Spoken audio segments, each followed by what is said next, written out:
साल था 1817। जगह थी ग्लूसेस्टर, मैसाचुसेट्स। मछुआरे समुद्र में निकले जैसे कोई और दिन, लेकिन यह दिन कुछ अलग था। पानी में कुछ अजीब छिपा था, कुछ बड़ा, कुछ लंबा और काला। क्या यह कोई समुद्री सांप हो सकता है? मछुआरों ने उस साल गर्मी में उस जीव को कई बार देखा।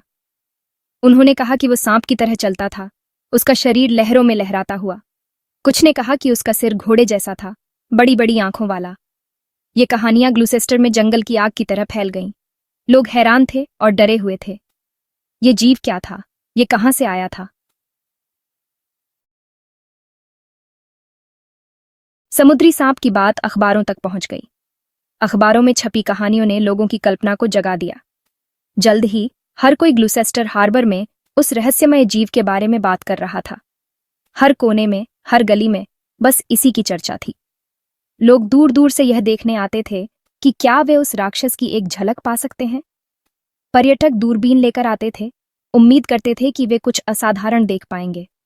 कुछ लोग शक करते थे, वे इसे एक अफवाह मानते थे, एक कहानी जो लोगों ने बनाई थी।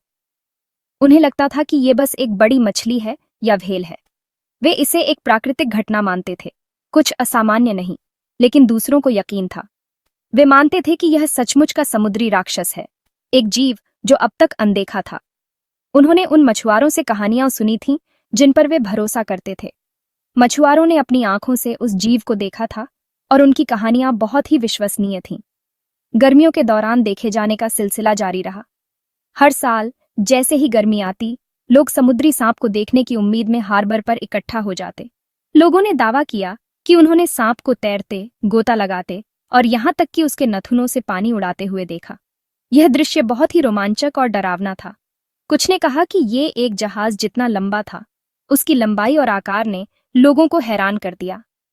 ग्लूसेस्टर सी सरपेंट की कहानी का जन्म हुआ। यह कहानी पीढ़ी दर पीढ़ी सुनाई जाती रही और आज भी लोग इस रहस्य को सुलझाने की कोशिश करते हैं। सांप कैसा दिखता था? इस पर सबकी राय एक जैसी नहीं थी। कुछ लोगों ने इसे एक विशालकाय समुद्री जीव के रूप में देखा, जबकि अन्य ने इसे एक रहस्यमय प्राणी के रूप में वर्णित किया। कुछ गवाहों ने कहा कि उसका सिर घोड़े जैसा था, लंबे, बहते हुए अयाल के साथ। यह दृश्य बहुत ही अद्भुत और डरावना था, जैसे किसी प्राचीन मिथक से निकला हुआ हो। दूसरों ने एक सिर का वर्णन किया जो सांप के सिर जैसा था, चमकदार आंखों और नुकीले दांतों वाला। यह सिर अंधेरे में चमकता था, जिससे यह और भी भयानक लगता था। लेकिन सभी इस बात पर सहमत थे कि इसका शरीर लंबा और सर्पीन था। यह शरीर पानी में लहराता हुआ चलता था, जैसे कोई विशालकाय सांप। यह पानी में अविश्वसनीय गति और अनुग्रह के साथ चलता था। इसकी चाल इतनी तेज और सुंदर थी कि इसे देखना एक अद्भुत अनुभव था।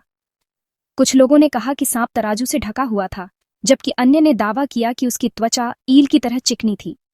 यह भिन्नता इस प्राणी की रहस्यमयता को और बढ़ा देती थी। जीव को शायद ही कभी उसकी संपूर्णता में देखा गया था। अधिकांश समय यह पानी के नीचे छिपा रहता था, जिससे इसे पूरी तरह से देख पाना मुश्किल था।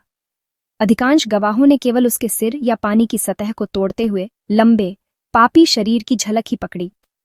ये झलकें अक्सर बहुत ही संक्षिप्त होती थीं, जिससे यह और भी रहस्यमय लगता था। इससे रहस्यमय प्राणी की स्पष्ट तस्वीर प्राप्त करना मुश्किल हो गया। यह प्राणी हमेशा कैमरे की पकड़ से बाहर रहता था, जिससे इसके अस्तित्व पर और भी सवाल उठते थे। समुद्री सांप को लेकर उत्साह चरम पर पहुंच गया। लोग इसके अस्तित्व को साबित करने के लिए बेताब थे। कुछ लोगों ने जीव का शिकार करने के लिए अभियान चलाया। उन्होंने खुद को हार्पून और राइफलों से लैस किया, जानवर को पकड़ने या उसके अस्तित्व का सबूत वापस लाने के लिए दृढ़ किया। लेकिन समुद्री सांप मायावी साबित हुआ। इसे पकड़ने के कई प्रयासों के बावजूद जीव हमेशा भागने में सफल रहा। कुछ ने कहा कि यह बहुत तेज था, इससे पहले कि कोई प्रतिक्रिया कर पाता, गहराई में गायब हो जाता था। दूसरों का मानना था कि यह बहुत चालाक था, अपने पीछा करने वालों को आसानी से मात दे रहा था। ग्लूसेस्टर सी सरपेंट का रहस्य गहराता गया। भाग 5। क्या ये एक समुद्री राक्षस था? ग्लूसेस्टर में देखे जाने की घटनाएं समुद्री सांपों की पहली रिपोर्ट नहीं थीं। सदियों से नाविकों ने समुद्र में दुबके हुए राक्षसी जीवों के किस्से सुनाए थे। क्या ग्लूसेस्टर सी सरपेंट एक वास्तविक जीवन का समुद्री राक्षस हो सकता है, जो प्रागैतिहासिक युग का अवशेष है? कुछ लोगों का मानना था। उन्होंने समुद्री सांपों और अन्य भयानक प्राणियों के बारे में प्राचीन मिथकों और किंवदंतियों की ओर इशारा किया। उनका तर्क था कि समुद्र एक विशाल और अज्ञात जगह है, और कौन जानता है कि इसकी गहराई में क्या छिपा हो सकता है। क्या विशाल समुद्री सांप की कोई प्रजाति विज्ञान के लिए अज्ञात हो सकती है? भाग 6। क्या ये कुछ और हो सकता था? समुद्री राक्षस के सिद्धांत से हर कोई आश्वस्त नहीं था। संशयवादियों ने देखे जाने के वैकल्पिक स्पष्टीकरण प्रस्तुत किए। कुछ ने सुझाव दिया कि सर्प एक विशाल स्क्विड या एक ऑरफिश से ज्यादा कुछ नहीं था, एक लंबी सांप जैसी मछली जो विशाल आकार तक बढ़ सकती है। दूसरों ने बताया कि एक पंक्ति में तैरते हुए समुद्री शेरों के समूह एक लंबे सर्पीन प्राणी का भ्रम पैदा कर सकते हैं। उनका तर्क था कि देखे जाने को अक्सर उत्साह और कल्पना से बढ़ावा मिलता था, जिससे लोग वही देखते थे जो वे देखना चाहते थे, न कि वह जो वास्तव में था। भाग 7। रहस्य बरकरार है। ग्लूसेस्टर सी सर्पेंट को समझाने की तमाम कोशिशों के बावजूद रहस्य बना रहा। किसी ने भी जीव को नहीं पकड़ा या उसके अस्तित्व का कोई निर्णायक प्रमाण नहीं मिला। देखे जाने की घटनाएं अंततः बंद हो गईं, जैसे अचानक शुरू हुई थीं। लेकिन ग्लूसेस्टर सी सर्पेंट की कहानी जीवित रही। ग्लूसेस्टर सी सर्पेंट स्थानीय लोक कथाओं का हिस्सा बन गया, मछुआरों के बीच फुसफुसाते हुए एक सतर्क कहानी और पीढ़ियों से चली आ रही है। क्या ये एक वास्तविक समुद्री राक्षस था, गलत पहचान का मामला था, या लोगों की कल्पना की उपज मात्र थी? इसका उत्तर जीव की तरह ही मायावी बना हुआ है। भाग 8। समुद्री सांप विद्या में ग्लूसेस्टर का स्थान। ग्लूसेस्टर सी सर्पेंट न तो पहला था और न ही आखिरी समुद्री सर्प देखा जाएगा। ऐसे जीवों की खबरें पूरे इतिहास में और दुनिया भर में सामने आई हैं, लेकिन ग्लूसेस्टर मामले ने जनता की कल्पना को इस तरह से कब्जा कर लिया जैसे कुछ और ने नहीं किया। शायद ये देखे जाने की घटनाओं की संख्या या गवाहों द्वारा प्रदान किए गए विस्तृत विवरण थे। कारण जो भी हो, ग्लूसेस्टर सी सर्पेंट ने समुद्री सर्प विद्या के इतिहास में अपना स्थान सुरक्षित कर लिया। ये एक मानदंड बन गया जिसके खिलाफ अन्य देखे जाने की तुलना की गई, और अज्ञात की स्थायी शक्ति का प्रोटेस्टमेंट। भाग 9। अज्ञात की शक्ति। मानव मन स्वाभाविक रूप से रहस्य की ओर आकर्षित होता है। हम अकथनीय के लिए स्पष्टीकरण चाहते हैं, अपने आसपास की दुनिया को समझने की कोशिश करते हैं। अज्ञात हमें मोहित और भयभीत दोनों करता है। ये वास्तविकता की हमारी समझ को चुनौती देता है। ग्लूसेस्टर सी सर्पेंट अन्य अस्पष्टीकृत घटनाओं की तरह इस आदिम भय और आकर्षण का दोहन करता है। यह हमें याद दिलाता है कि दुनिया में अभी भी ऐसी चीजें हैं जिन्हें हम नहीं समझते हैं, हमारे नियंत्रण से परे ताकते हैं। यह हमें अपने ज्ञान की सीमाओं का सामना करने और यह स्वीकार करने के लिए मजबूर करता है कि कुछ रहस्य कभी नहीं सुलझ सकते हैं। भाग 10। वास्तव में नीचे क्या है?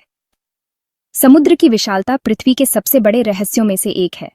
हमने इसकी गहराई के एक छोटे से अंश का ही पता लगाया है।